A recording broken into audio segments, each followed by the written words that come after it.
Hi, my name is Lorena. I'm a spiritual life coach and a breathwork teacher, and I'm primarily focused on Neville Goddard's teachings. And I'm here to help you shift your state of being and recreate your reality. If you're interested in one-on-one coaching, you can find information for that in the description box below. And if you like this video, please subscribe. I upload videos like this every week. So let's get into today's topic. Today we're talking about what to do when your manifestation fails or when you receive it in a way that you don't actually want to. Let's say it's not the full manifestation, or it shows up in a way that's different to what you expected or what you wanted to happen. What do you do? Why does this happen? And where do we go from here? So the topic of failure is a really interesting one because it's one of the most common fears. Often people don't allow themselves to fully immerse themselves into the end result of their manifestation, into the reality of their manifestation. They don't allow themselves to embody the assumption that it's already a truth for them because they're too afraid to fail. They're too afraid to waste time, to be disappointed, to be hurt, that it was all for nothing. And I think this fear is a really important one to address. First of all, I want to validate this. It's a valid fear to have. Of course, you don't want to fail. And it is disappointing if you expect something to happen and then it doesn't, and you almost feel a bit silly for having believed something that didn't actually show up. But the thing is with failed manifestations is that there is actually no such thing as failure. What happens is that we give up too soon. We accept failure as truth if something doesn't show up in the way we wanted it to, because that was what our true assumption was from the start. That was what we feared. That was what we subconsciously put our focus on. So the moment it shows up in the wrong way, or the moment the opposite happens of what you wanted to happen, you give up.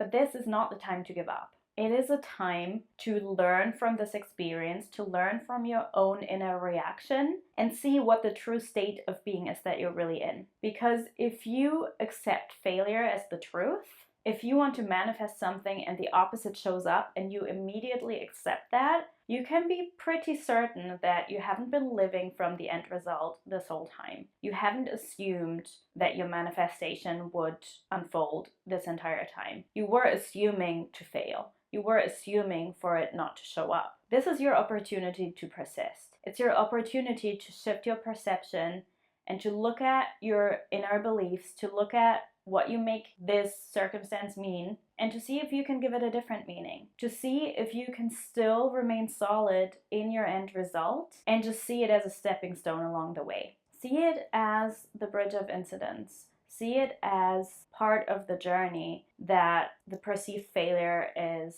happening. Because just because something didn't work out the way you intended to, doesn't mean it will stay this way. In fact, it definitely won't, because nothing is ever permanent. So just because things didn't show up the way you expected them to, doesn't mean it's over. It's not over until you say it's over. If you immediately accept something as failure, or you get part of whatever you were manifesting and not the whole thing, then that is often because you have a lack of trust in yourself. It is often because you make that mean something about you. You make it mean that you're not good at this, that you're a failure, that something is wrong with you, that you need to try harder. The reason I like focusing on your self-concept over solely your manifestation is A, because it's the solid basis for manifesting whatever you want and feeling really powerful and whole and complete within yourself. And B, it's because when the manifestation doesn't unfold in the way we wanted it to or anticipated to, we often immediately make it mean something about ourselves, which is a clear indication that your self-concept is a bit wonky.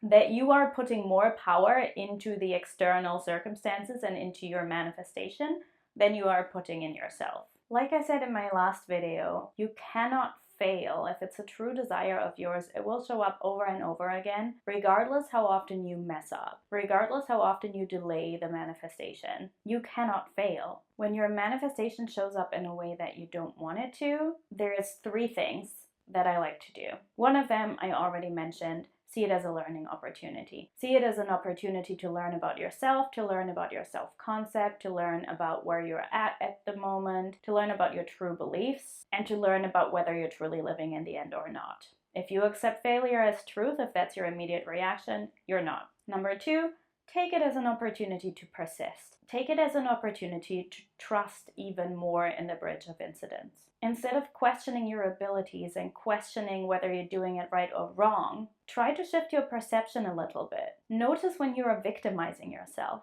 over when you are accepting the circumstances as they are and still choosing differently, still choosing to persist in the end result, to hold the vision for what you want. And number three, and this one goes a bit deeper, and I also like to do this before things show up. I like to do this with every desire that I have. Whenever I notice a fear of failure arise within me, I know I need to address it. And this is what I teach all my clients, to really sit with their fears, including the fear of failure, and notice what you make it mean. Again, what do you make it mean about yourself? What feelings come up about yourself? That teaches you a lot about who you think you are. And this is really the place you want to come from. You want to come from an empowered place, an empowered state of being where failure doesn't faze you, where it is just a circumstance that you can accept.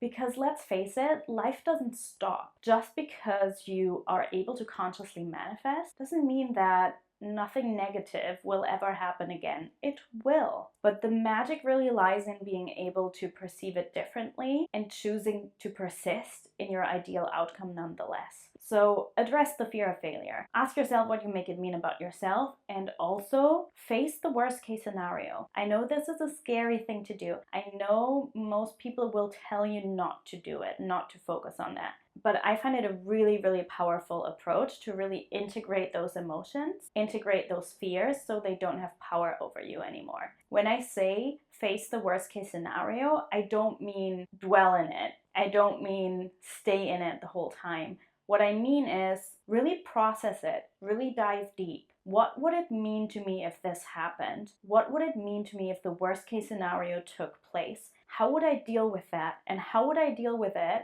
from the place of being the ideal version of myself, from the place of my ideal embodied self-concept?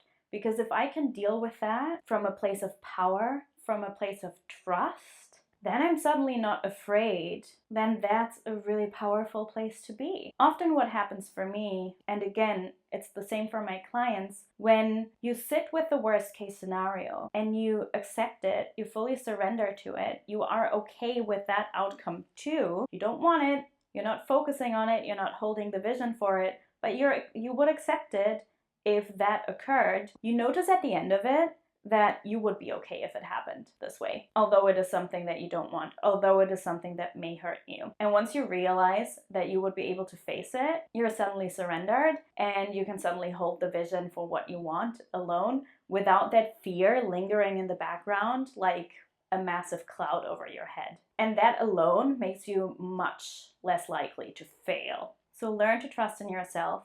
Learn to take every circumstance, even the seemingly bad ones, even the seemingly failed manifestations, as a learning opportunity and an opportunity to address your fears, face your fears, and trust in the unfolding of whatever you want to create. You cannot fail. You cannot really do this wrong. You cannot make mistakes here. You can only learn on the journey. I would love to know what landed most with you in this video. If you have any key takeaways, let me know in the comments below.